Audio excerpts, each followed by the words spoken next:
Sembrana Kang. Iki Bathara Guru lho ora tak unek-unekke sak karepmu dhewe anggepmu. Kowe iki adu arep ro bojomu apa piye? Kowe ngerti ra watakku rek? Aja kok Bathara Guru. Sapa wae nek kira-kira pakartine ora bener mung arep ngangah-angah. Mung arep duwe pakarti ngendak karo kawula cilik. Ajange ning diajane Mas Bagong. Kowe mati tenan. Kowe nek musuh Bathara Guru mati tenan, Gong. Kowe nek musuh Bathara Guru mati tenan, Gong. Piye? Mati uripe gaweane Gusti. Bathara Guru mung utusane sing gawe urip nggo naliti para titahe. Pati uripe menungsa kok ora gumantung Bathara Guru, ning gumantung karo sing gawe urip. Kowe kok cethik to pikiranmu, Rek?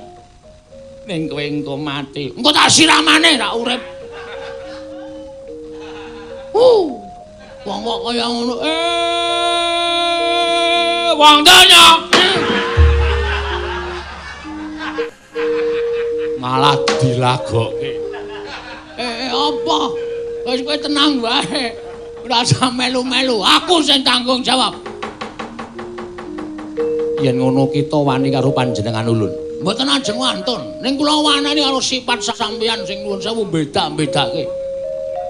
Kula ora seneng sampeyan nek ora iso nuruti karepe Bagong. Yen pancen kaya mengkono, ulun bakal maringi ron sambilata lan kayu Dewata. Nan? Ya. Serius? Ya tenan. Aduh. Nuwun pangapunten Bu kula. Sepinten kalepatan kula nyuwun pangapunten. Nek panjenengan saestu badhe maringi kula nyuwun pangapunten. Nanging ingkang bakal mboyong dudu kita. Sinten Bu Ulun? Bapak kita Garing lan Petruk ingkang kudu munggah ning kayangan mboyong ron sambilata. Merga ulun sawang kita wis ana sak candra iki ora nate sesuci diri, tegese ora nate keramas. Lha niku arang-arang adus ning sabune boros.